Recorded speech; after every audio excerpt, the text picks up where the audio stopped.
Hello students, मेरा नाम है अभिषेक वर्मा और स्वागत है आपका हमारे चैनल श्रीनाथ एजुकेशन कंसल्टेंसी पर। जी हाँ स्टूडेंट्स, हमारे इस यूट्यूब चैनल पे आपको मिलेंगे डीएलएड के सारे कोर्सेज, सारा पाठ्यक्रम, इंपॉर्टेंट क्वेश्चंस और वीडियो लेक्चर्स। तो स्टूडेंट्स प्लीज चैनल को सब्सक्राइब जरूर कीजिए, वीडियो को लाइक कीजिए और अपने क्लासमेट्स और फ्रेंड के पास शेयर तो जरूर कीजिएगा। और अगर आप कोर्सेज में एडमिशन लेना चाहते हैं तो आपके पास हमारे नंबर डिस्प्ले हो रहा है, आप उन नंबरों पर कॉन्टैक्ट करके हमारे कोर्सेज के बारे में जानकारी ले सकते हैं और बहुत ही कम फीस में एक विश्वसनीय संस्था जो कि श्रीनाथ कंसल्टेंसी सर्विसेज जो है वहां पर आप क्या कर सकते हैं, एडमिशन ले सकते हैं। जी हाँ, और कोई भी कंसल्टेंसी सर्विस आपको इस तरह के वीडियो लेक्चर्स प्रोवाइड नहीं करती, लेकिन हमारी जो कंसल्टेंसी सर्विस है श्रीनाथ एजुकेशन कंसल्टेंसी, हमारा मुख्य उद्देश्य शिक्षा प्रदान करना बहुत ही कम और किफायती दर पे छात्रों को। तो आप सभी का सपना साकार हो सकता है, जुड़िए श्रीनाथ एजुकेशन कंसल्टेंसी के साथ। तो स्टूडेंट्स, आज हम आपके लिए लेकर आए हैं वीडियो लेक्चर जो कि है पेडागोजी ऑफ इंग्लिश का यूनिट 3। जी हाँ, पेडागोजी ऑफ इंग्लिश का यूनिट 3 जो कि है एमपी डीएलएड फर्स्ट ईयर का सब्जेक्ट, उसका हम आपके लिए वीडियो लेकर आए हैं। और आज की इस वीडियो में हम जानेंगे कि इस पूरा चैप्टर जो यूनिट 3 कितने मार्क्स की है, कितने अंकों की पूछी जाती है परीक्षा में, और साथ ही साथ इंपॉर्टेंट क्वेश्चंस, ऑब्जेक्टिव क्वेश्चंस, जितने भी बहुविकल्पीय प्रश्न होंगे वो भी, और साथ ही साथ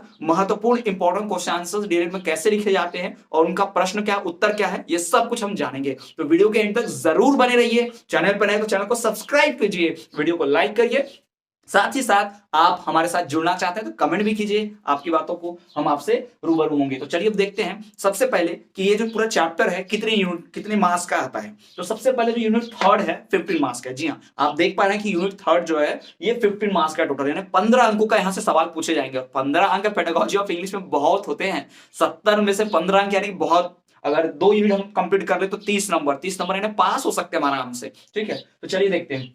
1 मार्क्स के 5 क्वेश्चंस यानी बहुविकल्पीय, एक एक नंबर के एमसीक्यूज जो आते हैं, मल्टीपल चॉइस क्वेश्चन, इसमें मैचिंग आ सकता है, फिल इन द ब्लैंक्स आता है, या फिर चूज द करेक्ट आ सकता है। तो 5 है यहाँ पर, तो चूज द करेक्ट ही आएगा मोस्टली, क्योंकि बहुविकल्पीय प्रश्न है। ठीक है, तो 5 आएंगे एक एक नंबर के। 2 मार्क्स का 1 प्रश्न आएगा और 4 मार्क्स के 2 प्रश्न आएंगे। 4 मार्क्स के 2 प्रश्न यानी कि 8 नंबर ये हो गया, 2 मार्क्स का 1 प्रश्न यानी 10 नंबर का ये हो गया, और 1 मार्क्स के 5 यानी 10 5 15 हो गया, यानी कुल मिलाकर 15 अंक जो है इस यूनिट पे आवंटित हैं। 15 अंक मिलेंगे इसको पूरा पढ़ने से। तो चलिए हम बात कर लेते हैं। 15 अंक चाहते हैं तो ध्यान से वीडियो के अंत तक जरूर बने रहिएगा। तो चलिए देखते हैं बिना किसी देरी के इस चैप्टर के, इस यूनिट के सबसे महत्वपूर्ण प्रश्न कौन से हैं।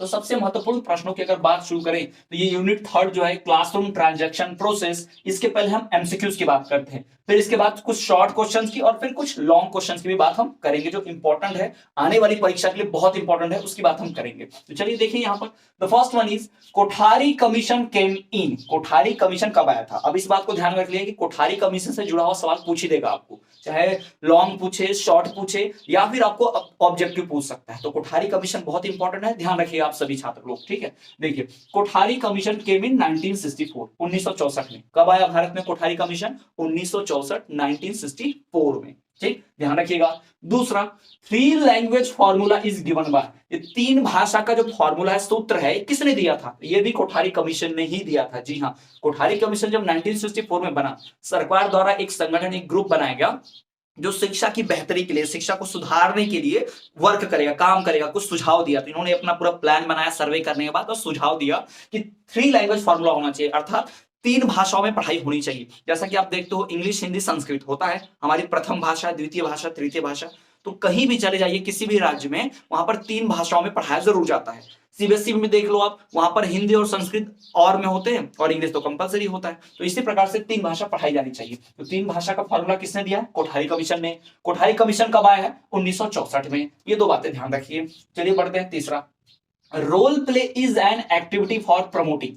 रोल प्ले, भूमिका निभाना। आप देखते हो ना नाटक में किसी पात्र की भूमिका निभाना, तो ये जो रोल प्ले होता है वो एक एक्टिविटी, एक क्रिया है, काम है, जो किस चीज को बढ़ाता है, किसको प्रमोट करता है। अब मान लो रोल प्ले कर रहा हूं एक टीचर का, तो मैं डायलॉग्स बोल रहा हूं, आप छात्र का रोल प्ले कर रहे हो, आप भी भविष्य में टीचर बन रहे हो, आप बीएड कर रहे हो क्योंकि टीचर बनने के लिए।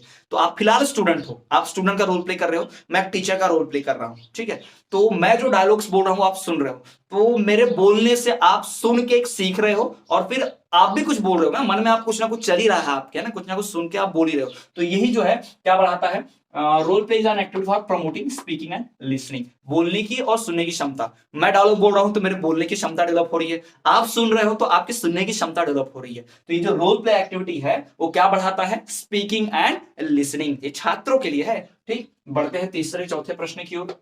Scanning and skimming are strategies for, scanning और स्कीमिंग जो है वो किस प्रकार की स्ट्रेटेजी है, तो scanning and skimming are strategies for reading, ये रीडिंग के लिए, पढ़ने के लिए स्ट्रेटेजी है। स्कैनिंग और स्कीमिंग जो है रीडिंग की स्ट्रेटेजी है। बढ़ते हैं अगले प्रश्न की ओर।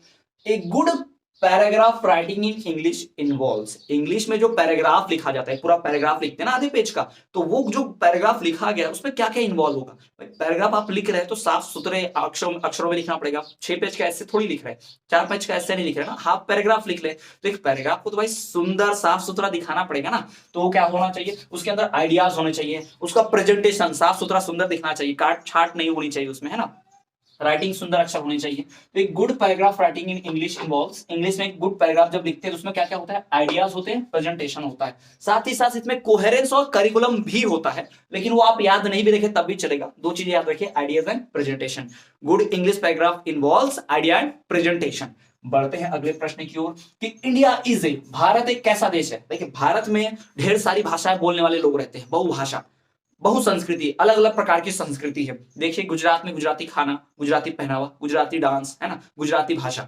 अब महाराष्ट्र में जाइए, महाराष्ट्रियन खाना, महाराष्ट्र वाली भाषा, महाराष्ट्रियन संस्कृति। आप चले जाइए जम्मू कश्मीर में, जम्मू कश्मीर में आपको ऐसी संस्कृति मिलेगी जो जम्मू कश्मीर के, जम्मू वाले अलग भाषा है उनकी, अलग खान पान है उनका, अलग संस्कृति, अलग वेशभूषा है। तो इसी प्रकार से पूरे भारत भर में अलग अलग प्रकार की भाषाएं, अलग अलग प्रकार की बोलियां, अलग अलग प्रकार की संस्कृति और अलग अलग प्रकार का उनका क्या है, धर्म भी आपको मिलेगा, हिंदू मुस्लिम सिख ईसाई पारसी, है ना, इतने सारे धर्म हमारे यहाँ। तो इंडिया इज ए मल्टीलिंगुअल यानी बहुभाषा, मल्टी कल्चरल यानी बहुसंस्कृति, मल्टी रिलीजियस यानी बहुत सारे धार्मिक यानी बहुत सारे धर्म वाला देश है भारत। तो भारत इतने सारी चीजें हैं, ध्यान रखिएगा। अगर आपको ऑब्जेक्टिव में पूछता है तो 4 देगा नीचे, multi language, multi cultural, multi religious country, और चौथा देगा ऑल ऑफ दी एबव। तो चूज द करेक्ट, आप बोलेंगे ऑल ऑफ दी एबव, क्योंकि तीनों करेक्ट है ना, हमारे देश में तीनों पाए जाते हैं। ओके, बढ़ते हैं अगले प्रश्न की ओर। National curriculum framework, national curriculum framework related to the year, ये नेशनल करिकुलम फ्रेमवर्क जो है ये रिलेटेड टू द ईयर, किस वर्ष से संबंधित है, तो 2005 से संबंधित है। ये कब आया था, 2005 में। कोठारी कमीशन 1964 में, और कोठारी कमीशन ने 3 लैंग्वेज फॉर्मूला दिया, और नेशनल करिकुलम फ्रेमवर्क कब आया है, 2005 में आया है। तो ऐसे ईयर तो ध्यान रखने पड़ेंगे, इंपॉर्टेंट है, यही तो एमसीक्यू में आता है। ठीक, तो national curriculum framework related to the year 2005, कौन से साल से जुड़े हुए, 2005 से जुड़े हुआ है। ठीक है, अगला, classroom communication must be student centric, classroom communication, कक्षा में जो कक्षा कक्ष वार्तालाप होता है, कक्षा में जो कम्युनिकेशन है, क्लास में जो कम्युनिकेशन है, must be student centric, that means वो स्टूडेंट ओरिएंटेड होना चाहिए, यानी छात्र को ध्यान में रखकर ही कम्युनिकेशन होना चाहिए। उदाहरण के तौर पर मैं एक शिक्षक हूं, मैं ग्रेजुएट हूं, पोस्ट ग्रेजुएट हूं मैं, ठीक है, और मैं क्लास में जाता हूं, 8वीं 10वीं के छात्र को पढ़ाता हूं, और मैं अपना लेवल से, मतलब मैं एमए जैसे जितना पढ़ा हूं उस हिसाब से बात करूंगा, तो क्या 10वीं के छात्र मेरे लेवल को समझ पाएंगे? नहीं। तो मुझे उनके जैसा बनना पड़ेगा, मतलब मुझे वैसा व्यक्ति बनना पड़ेगा जो 10वीं के भाषा बोल सके, 10वीं के छात्रों को समझ में आए वैसी भाषा। नहीं तो मैं एकदम प्रोफेशनल लैंग्वेज में बात करूंगा बड़ों जैसा, तो उन छोटे बच्चों को उतना समझ नहीं आएगा। तो कभी भी हम जो कम्युनिकेशन करते हैं वो स्टूडेंट को ध्यान में रख के होना चाहिए, यानी स्टूडेंट मस्ट बी सेंट्रिक, यानी कि छात्र केंद्र होना चाहिए, छात्र केंद्रित होना चाहिए, छात्रों के लिए ही होना चाहिए। ठीक है, अगला, e learning is the most effective mode of learning now it is. E learning मतलब इंटरनेट के द्वारा सीखना और मीडिया के द्वारा सीखना, अर्थात मॉडर्न चीजें जैसे कि वीडियो लेक्चर, वीडियो के थ्रू और ऑडियो के थ्रू पढ़ाई करवाना या सीखना, ये बहुत ही कॉमन चीज है, बहुत अच्छा तरीका है सीखने का। आप भी देख लीजिए, आप भी पढ़ाई कैसे कर रहे हैं, ई लर्निंग ही तो कर रहे हैं ना। श्रीनाथ एजुकेशन कंसल्टेंसी आपको ई लर्निंग के थ्रू ही वीडियो प्रोवाइड कर रहा है, वीडियो लेक्चर प्रोवाइड कर रहा है, तो आप इसका फायदा उठा रहे हैं। तो ये जो है ई लर्निंग जो है most effective mode of learning है नाउ इट इज, आजकल के समय में सबसे बढ़िया तरीका है पढ़ने का, सीखने का। ओके, आगे देखिए, the aim of dictation is to make student educated. Dictation का मुख्य उद्देश्य, एम यानी उद्देश्य, डिक्टेशन मतलब समझता होगा आपको कि टीचर जो है क्लास में कुछ बोलता है और छात्र उसको सुनकर कॉपी में नोट करते हैं, इसको डिक्टेशन कहते हैं। तो डिक्टेशन जो है वो छात्रों को किस लिए किया जाता है कि छात्र शिक्षित हो सके, एजुकेट हो सके। अगर मैं ब्लैक बोर्ड पर लिखकर या बोर्ड पर लिखकर दूंगा तो छात्र वैसा का वैसा उतार लेंगे, तो क्या वो अपने मन से स्पेलिंग्स बनाना सीखेंगे? कभी कभी नहीं सीखेंगे। अपने मन से सोचना, रचनात्मक शक्ति उनके अंदर आएगी? नहीं आएगी। तो छात्रों को एजुकेट करने के लिए, शिक्षित करने के लिए क्या किया जाता है, ये बताया जाता है। The aim of dictation, dictation का मुख्य उद्देश्य है छात्रों को एजुकेट करना, टू एजुकेट स्टूडेंट्स। तो स्टूडेंट्स आपके सामने ये टोटल 10 एमसीक्यू हो गए। मैं साइड हो गया हूं, अब चाहे तो पॉज करके स्क्रीनशॉट ले लीजिए, वीडियो को रोककर स्क्रीनशॉट ले लीजिए ताकि आप एक कॉपी में नोट कर सके और याद करने में आसानी हो। तो स्टूडेंट्स ये हो गए हमारे सारे एमसीक्यू, सारी बहुविकल्पीय प्रश्न। अब बढ़ते हैं हमारे कुछ और महत्वपूर्ण प्रश्न की ओर, जिनके उत्तर कैसे लिखने होते हैं हम इसकी बात करेंगे। सो स्टूडेंट्स 10 एमसीक्यूज को पढ़ लेने के बाद 10 मोस्ट इंपोर्टेंट एमसीक्यूज बहुविकल्पीय प्रश्न जो यहां से आएंगे उनकी बात मैंने आपको कर दी है, बता दी है, सिखा दिया, समझा दिया है। अब बढ़ते हैं हम कुछ शॉर्ट क्वेश्चंस की तरफ जो 2 मार्क्स के आ सकते हैं, 2 मार्क्स के भी आ सकते हैं, साथ ही साथ 4 मार्क्स के भी आ सकते हैं। तो बहुत इंपॉर्टेंट है, मोस्ट इंपॉर्टेंट है, एंड तक बने रहिए। तो चलिए शुरू करते हैं और देखते हैं कौन सबसे मोस्ट इंपॉर्टेंट क्वेश्चन है जो 2 या 4 मार्क्स के लिए आ सकते हैं। तो वो पहला है, what are types of listening. भाई लिसनिंग के टाइप्स क्या है, सुनने के जो प्रकार होते हैं वो क्या है। याद रखिए इस पूरे चैप्टर में लिसनिंग और रीडिंग पे बड़े सवाल पूछेंगे आपको, ध्यान रखिएगा। तो लिसनिंग से जुड़े हुए सारे सवाल समझ लीजिए, टॉपिक्स पढ़ लीजिए, और रीडिंग से संबंधित भी सारा पढ़ लीजिए। तो हम लिसनिंग और रीडिंग इन दोनों से संबंधित कई प्रश्न यहां पर पढ़ेंगे। तो पहला यहां पर है, what are types of listening. भाई लिसनिंग के टाइप्स कौन कौन से, प्रकार कौन से हैं। तो लिसनिंग जो होती है टोटल 8 प्रकार की होती है। There are 8 types of listening. अब जरूरी नहीं है 2 नंबर का आएगा तो आप 8 के 8 टाइप लिख रहे हैं, नहीं भाई, थोड़ा दिमाग लगाइए। 2 नंबर के लिए पूछा तो 8 टाइप्स को लिख के 8 को एक्सप्लेन करना, 3 पेज का आंसर हो जाएगा 2 मार्क्स के लिए, ये नहीं, ऐसा नहीं करना है। तो अक्सर छात्र यही करते हैं। हमें क्या करना है, जितना पूछा गया है जितने नंबर के लिए उतने ही हिसाब से लिखना है। तो पूछा गया है what are types of listening. तो चलिए देखिए यहां पर, तो लिसनिंग के टाइप्स, एक होता है मार्जिनल लिसनिंग, थोड़ा थोड़ा सुनना, पूरा नहीं सुनो, थोड़ा सुनो, ज्यादा ध्यान से मत सुनो, मतलब मोबाइल चलाते रहो और क्या बात थोड़ी कानों में आ रही है, तो ये मार्जिनल लिसनिंग। फिर इवेल्युएटिंग लिसनिंग, यानी सुनकर आप कुछ इवेल्युएट कर रहे हो, यानी आप समझ रहे हो, हिसाब किताब लगा रहे हो, सुनने के बाद आप कुछ सोच रहे हो और ऑब्जर्व कर रहे हो खुद से, ये होगा इवेल्युएटिंग लिसनिंग। भाई लिसनिंग के नाम पता होना चाहिए बस, ठीक है। अंदर आप थ्योरी लिख लिया, इतना आप होशियार हो, आप लोग सभी टीचर बनने वाले फ्यूचर के, तो आपको इतना तो आता है कि कैसे लिखना है, ठीक है। तो marginal listening, evaluating listening, projective listening, active listening, passive listening, deliberating listening, fake listening और लिसनिंग बाय ऑब्जर्वेशन, ठीक। तो यहां पर कुछ खास आपको दिख रहे हो, यहां तो आप नाम से कुछ समझ में आ जाएगा, जैसे कि फेक लिसनिंग, यानी आप सिर्फ सुनने का नाटक कर रहे हो जबकि एक्चुअल में सुन नहीं रहे हो, तो इसको बोलते हैं फेक लिसनिंग। क्या कहा जाता है इसे, फेक लिसनिंग कहा जाता है। जहां आप सुनते नहीं हो बस सुनने का नाटक करते हैं, उसे फेक लिसनिंग। तो जब कभी परीक्षा में आपको सवाल आए तो आप क्या करना, there are 8 types of listening, तो आप 8 के नाम लिख सकते हैं और उसमें से 1-2 को एक्सप्लेन करके छोड़ दीजिएगा। पूरा एक्सप्लेन करने की जरूरत नहीं है, सिर्फ 1-2 के 2 मार्क्स के लिए आ रहा है। और अगर 4 नंबर के लिए पूछता है तो आप 8 लिखिए और 8 में से 4-5 को एक्सप्लेन कर दिए, जितने मार्क्स का है उतने को एक्सप्लेन कीजिए। 8 लिखिए, 4 मार्क्स का है तो 4 को 3-3, 4-4 लाइन में एक्सप्लेन कर दीजिए, हो गया, आपके 4 नंबर मिल जाएंगे, ठीक है।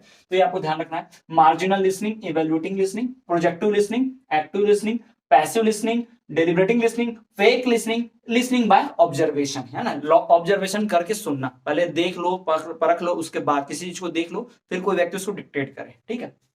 चलिए बढ़ते हैं अगले प्रश्न की ओर। तो अगला प्रश्न है, explain pre reading in brief. Pre reading को ब्रीफ में समझाइए। ब्रीफ मतलब होता है बहुत ज्यादा डिटेल में नहीं, शॉर्ट में ही। तो ब्रीफ में थोड़ा सा बताइए प्री रीडिंग को। तो चलिए हम प्री रीडिंग की बात कर लेते हैं। प्री रीडिंग मतलब एकदम डिटेल में पढ़ने से पहले रीडिंग थोड़ा सा पढ़ना, थोड़ा ऊपर ऊपर से पढ़ लो। जैसे उदाहरण के तौर पर आपको कोई कहानी मिले या पैराग्राफ मिले तो पहले आप ऊपर से टाइटल देखते हो, फिर कुछ खास खास शब्द देखते हो, फिर पूरी कहानी आपको पता चल जाती है। इन शॉर्ट समरी जैसा पढ़ना, है ना। तो इसी को प्री रीडिंग बोला गया। देखिए pre reading is a process. Pre reading क्या है, एक प्रोसेस है। Pre reading is a process of skimming a text to locate. देखिए ध्यान से, pre reading is a process of skimming. Pre reading एक स्कीमिंग प्रोसेस है। ए टेक्स्ट, टेक्स्ट मतलब किसी भी एक लिखा हुआ जो रहता है संदर्भ, उसको हम टेक्स्ट कहते हैं, यानी कुछ शब्द होंगे, अक्षर होंगे, उसे टेक्स्ट कहते हैं। तो pre reading is a process of skimming a text to locate key ideas before reading a text. Locate मतलब पता लगाना है। पूरी स्टोरी किसके बारे में है, ऊपर से 2-3 लाइन पढ़ के, आखिरी की 2-3 लाइन पढ़ के जब हम कुछ स्टोरी का अंदाजा लगाते हैं तो यही प्री रीडिंग कहलाती है। Carefully from start to finish, है ना। एकदम शुरुआत से एक एक अक्षर से लेके लास्ट अक्षर तक इतना डिटेल में पढ़ने से पहले जो ऊपर ऊपर थोड़ा सा पढ़ते हैं ताकि बेसिक आइडिया पता चल जाए कि भाई इस कहानी किसके बारे में है, ये जो लिखा है किस चीज के बारे में लिखा है, तो उसको कहते हैं प्री रीडिंग कहते हैं। और एक खास बात, प्री रीडिंग के और दो नाम है। प्री रीडिंग का नाम है प्री वीविंग और सर्वेइंग। क्या नाम है प्री रीडिंग का? प्री वीविंग और सर्वेइंग। ये आपको ध्यान रखना है, ये आपको एमसीक्यू में भी पूछ सकता है कि प्री वीविंग और सर्वेइंग जो है प्री रीडिंग का दूसरा नाम है। तीन नाम हो गए, प्री रीडिंग, प्री वीविंग और सर्वेइंग, है ना। ये आपको ध्यान रखना है, ये तीन नाम।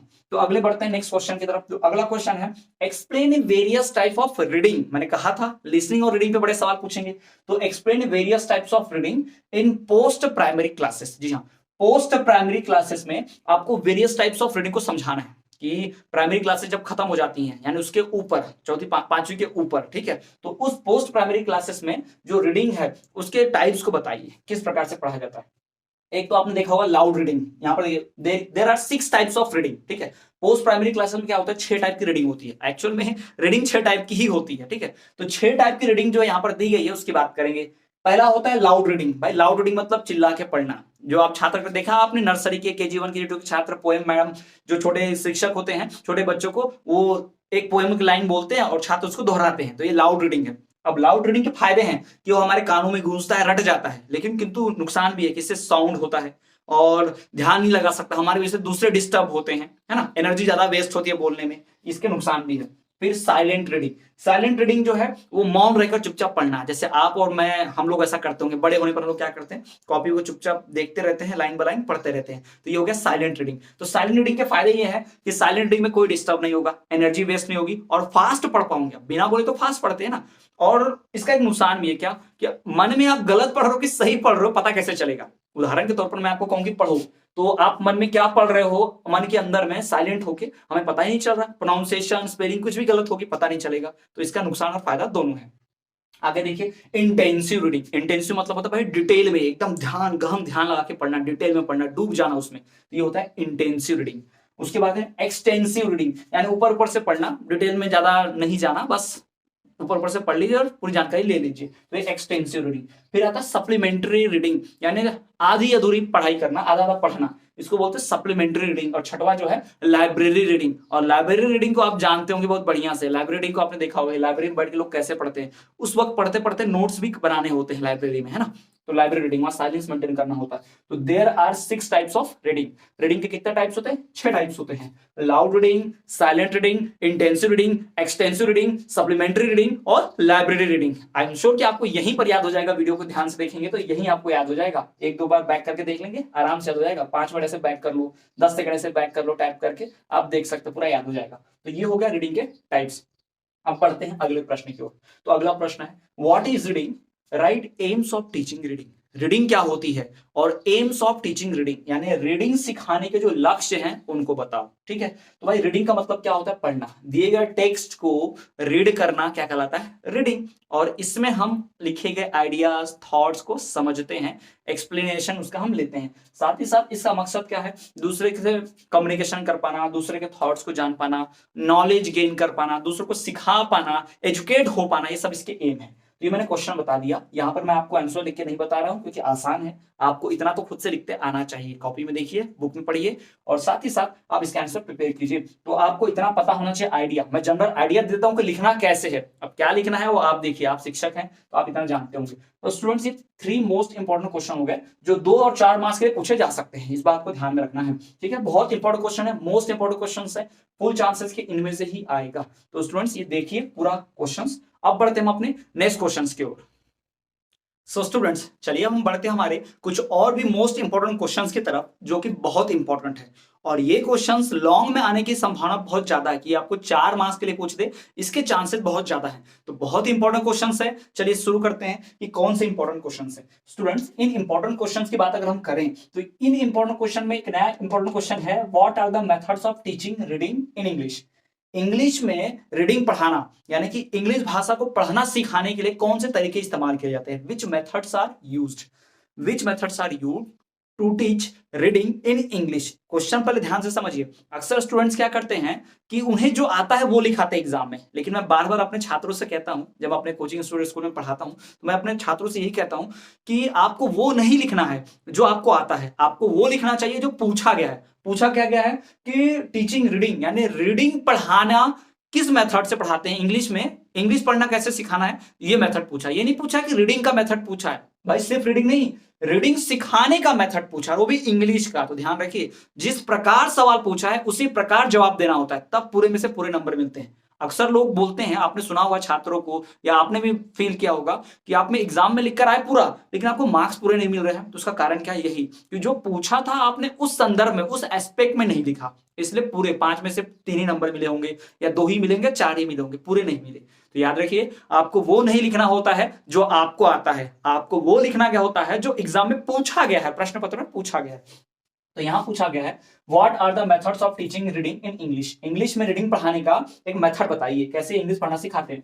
तो इसकी जो मेथड्स है वो टोटल 7 मेथड्स है। टोटल कितने मेथड्स हैं? 7 मेथड्स। हम एक एक मेथड को समझेंगे और उस मेथड को आपको डिटेल में एक्सप्लेन भी करना होता है। मतलब जैसे मैंने लिख दिया, पहला मेथड है एबीसी और अल्फाबेटिक मेथड, ठीक है। इस मेथड को डैश दीजिए, इसमें लिखिए। आप एग्जाम में लिखेंगे कैसे इसका आंसर, तो आप लिखिए what are the method of teaching reading in English, ऐसा क्वेश्चन आएगा क्वेश्चन पेपर में आपको डीएलएड के। फिर आप आंसर में लिखेंगे there are 7 methods of teaching reading in English, फिर डैश दे दीजिए वहां पर, और फिर नीचे लिखना शुरू कीजिए। नंबर 1 एबीसी और अल्फाबेटिक मेथड, पूरे एक साथ सातों लिख लीजिए। फिर उसके बाद नीचे एक एक को एक्सप्लेन करना शुरू करना, फिर नया नंबर डालिए एबीसी और अल्फाबेटिक मेथड, फिर डैश दीजिए और इसमें लिखिए this method is used to teach English, teach reading in English. In this method ABC D A to Z alphabetic letters are given to read the students. तो ऐसे आपको explain करते चलना है, ठीक है। तो ऐसा दूसरा भी लिखेंगे फोनिक और फोनेटिक मेथड, उसमें भी डैश देके 3-4 ऐसी लाइनें लिख दीजिए। तो ऐसा करके आपको एक एक को एक्सप्लेन करना है। ऐसा आप करेंगे तो आपको पूरे नंबर मिलेंगे, अच्छे से नंबर मिलेंगे, और एग्जामिनर को लगेगा कि ये जो स्टूडेंट है बहुत होनहार है, इसने बहुत अच्छा लिखा होगा, समझदार है, तो इसको पूरे नंबर दिए जाएंगे, ठीक है। तो चलिए देखते हैं एबीसी और अल्फाबेटिक मेथड। ये ऐसी मेथड होती है जो कि एबीसीडी अक्षरों के माध्यम से, ए टू जेड अक्षरों के माध्यम से पढ़ाया जाता है। आपने देखा होगा A for apple, B for ball, सुना होगा आपने, है ना। दूसरा है फोनिक और फोनेटिक मेथड। फोनिक और फोनेटिक, फोनेटिक मतलब होता है प्रोनाउंसिएशन, प्रोनाउंस करके, बोल के, जी हाँ, इसको फोनेटिक कहते हैं, फोनेटिक्स। तो फोनिक और फोनेटिक मेथड। तीसरा है द वर्ड मेथड और the look and say method. Word यानी शब्द मेथड, और the look and say method, देखो और कहो वाली मेथड है ये, लुक एंड से मेथड। इसमें क्या होता है, जैसे पेन, पी फॉर पेन, तो मैंने पहले देखा पेन को, फिर पी फॉर पेन बोला, तो लुक एंड से मेथड। कौन सी मेथड हो गई है? Look and say method. जैसे एप्पल बॉल करते हैं ना बच्चे, बिल्कुल वैसे ही, ठीक। चौथा है the syllabic method. Syllabic, syllable, syllable होता है, सिलेबक मतलब किसी भी शब्द को तोड़ तोड़ के बताना। जैसे कि एंटरटेनमेंट, मैं आपके सामने आज शब्द लिखूं एंटरटेनमेंट, ठीक है। तो अगर छात्रों को सिखाना है तो हम कैसे बोलेंगे, बोलो एंटरटेनमेंट, एंटरटेनमेंट। तो ये हो गया सिलेबल। सिलेबल मतलब किसी भी शब्द को तोड़ तोड़ के भाग भाग में ऐसा बताना और उसके बाद समझाना, इसको कहते हैं सिलेबिक मेथड। तो ये भी आप लिख सकते हैं चाहे तो, है ना। उसके बाद है फ्रेज मेथड, यानी पूरा सेंटेंस पढ़ते हैं, फ्रेज यानी एक सेंटेंस का आधा पार्ट, कि what are the methods of teaching reading in English. What are the methods, ये एक फ्रेज, फिर ये एक फ्रेज, फिर ये एक फ्रेज, ऐसे, ठीक है। तो इस प्रकार से पढ़ाना है, पूरे सेंटेंस को तोड़ तोड़ के। जैसे बचपन में हम कभी कोई प्रश्न उत्तर याद करते थे तो 3 लाइन का प्रश्न होता था ना, उसको एक लाइन एक सुर में, फिर दूसरी लाइन दूसरे सुर में, फिर तीसरी लाइन, ऐसे याद करते थे। तो वैसे ही इसको बोला जाएगा फ्रेज मेथड। और उसके बाद है सेंटेंस मेथड, यानी एक एक सेंटेंस, यानी फुल स्टॉप होने तक पूरा सेंटेंस याद करो, फिर उसके बाद सेंटेंस पढ़ो, ऐसे। इसको कहते थे द सेंटेंस मेथड, ठीक है, सेंटेंस मेथड। और उसके बाद है स्टोरी मेथड, यानी कहानी के माध्यम से, भाई कहानी के माध्यम से बताओ और समझा दो, है ना, रीडिंग पढ़ाना, तो कहानी के माध्यम से। तो ये हो गए टोटल 7 मेथड्स। कौन से 7 मेथड आपके सामने हैं, देख लीजिए। एबीसीडी और अल्फाबेटिक मेथड, एबीसीडी तो नहीं, एबीसी और अल्फाबेटिक मेथड, फोनिक और phonetic method, the word method, और अब इस वर्ड मेथड का अगला नाम भी, अब यहां पे एमसीक्यू बन सकता है कि word method is also known as the look and say method, या फिर the look and say method is also known as the word method. ये भी आपको पूछ सकता है एग्जाम में, जी हाँ। तो एबीसी और अल्फाबेटिक मेथड, फोनिक और phonetic method, the word method और the look and say method, the syllabic method, phrase method, sentence method और स्टोरी मेथड। तो इतने सारे मेथड से आपको पता करना होता है, इतने सारे मेथड से इंग्लिश जो पढ़ाना, टीचिंग रीडिंग जो है वो बताई जा सकती है। टीचिंग रीडिंग इंग्लिश में ऐसे होता है, ठीक है। तो ये हो गया, अब आप इनको एक्सप्लेन करके लिख लीजिएगा। चलिए बढ़ते हैं अगले मोस्ट इंपॉर्टेंट क्वेश्चन की तरफ, वो है right short note on following. भाई फॉलोइंग पर शॉर्ट नोट लिखिए। किन पे शॉर्ट नोट लिखना है?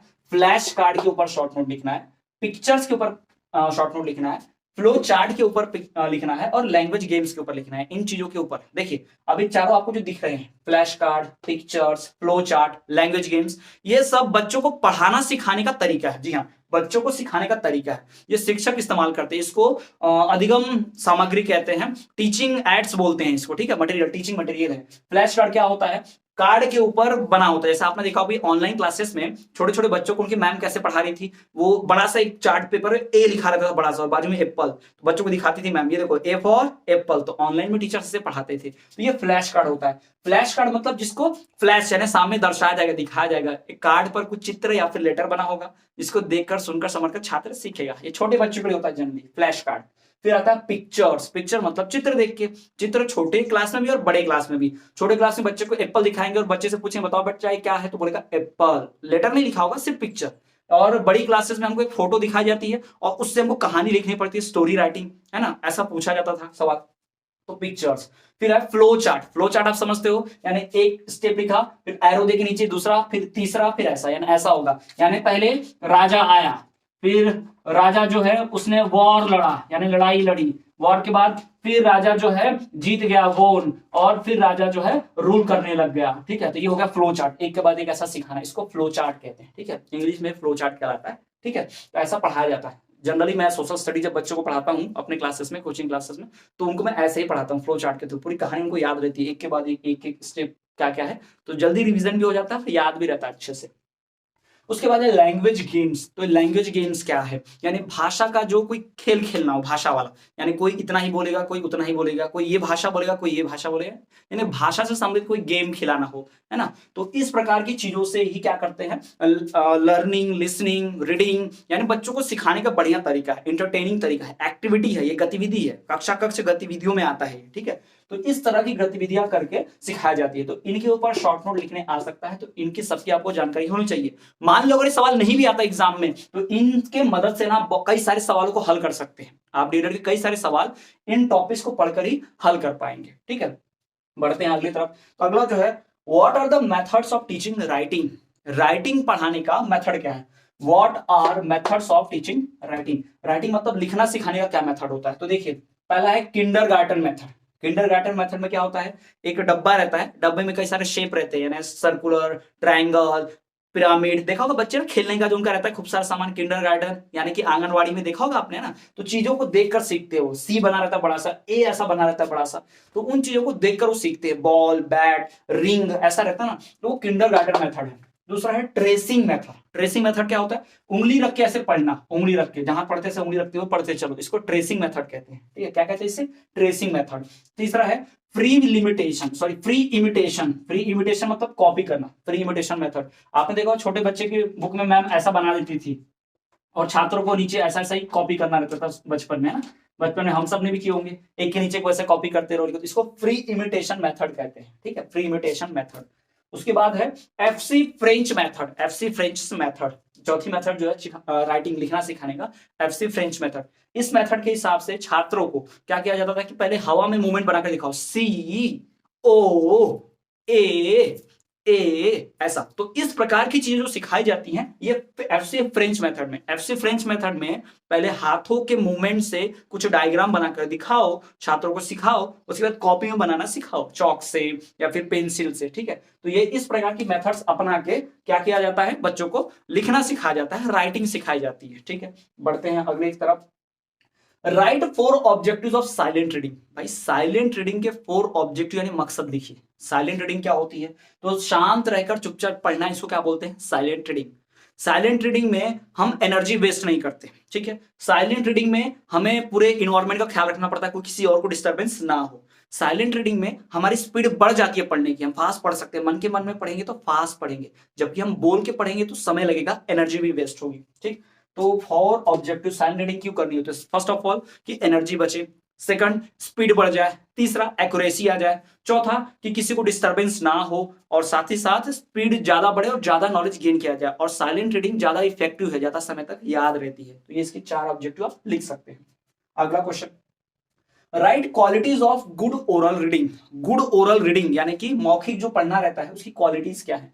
गुड ओरल रीडिंग की क्वालिटीज क्या है? देखिए, गुड ओरल रीडिंग की क्वालिटीज में आ जाएगा सबसे पहला कि हम ओरली पढ़ें, उसमें दूसरा कि एक्यूरेट पढ़ें, प्रोनाउंसिएशन सही करें, तीसरा एक्यूरेसी हो और फ्लुएंसी हो, साथ ही साथ हम स्लोली पढ़ें, सबको समझ में आए क्लियरली, है ना, गलत ना पढ़ें, उल्टा सीधा ना पढ़ें, और पूरा कंसंट्रेशन बना रहे, इसलिए पढ़ते हैं। ये इसके लिख सकते हैं कि right qualities of good oral reading. Good oral reading की क्या है? क्वालिटीज है। तो स्टूडेंट्स, ये आपके सामने मोस्ट इंपॉर्टेंट क्वेश्चंस हो गए। तो यहाँ पर इसके पहले जो हमने 10 ऑब्जेक्टिव्स, उसके बाद फिर 5 क्वेश्चंस, उसके बाद फिर 5 क्वेश्चंस, यानी हम लगभग 20 से ज्यादा क्वेश्चंस ऑलमोस्ट कर चुके हैं, यानी 20 से ज्यादा क्वेश्चंस जो इंपॉर्टेंट है आपके इस चैप्टर से, वो मैंने आपको पूरे बता दिए। तो यहाँ पर श्रीनाथ एजुकेशन कंसल्टेंसी सर्विसेज जो है आपके लिए वीडियो लेक्चर लाए हैं पूरा डीएलएड का। तो आपने ये वीडियो देखा और आपको पूरा नॉलेज मिला। तो स्टूडेंट्स, इंडिया की कोई भी ऐसी कंसल्टेंसी सर्विस नहीं होगी जो आपको इस प्रकार की फैसिलिटी प्रोवाइड करती होगी कि आपको डीएलएड के एजुकेशन मटेरियल, वीडियो लेक्चर्स, ये सब कुछ आपको प्रोवाइड कराया जा रहा है इस चैनल के माध्यम से।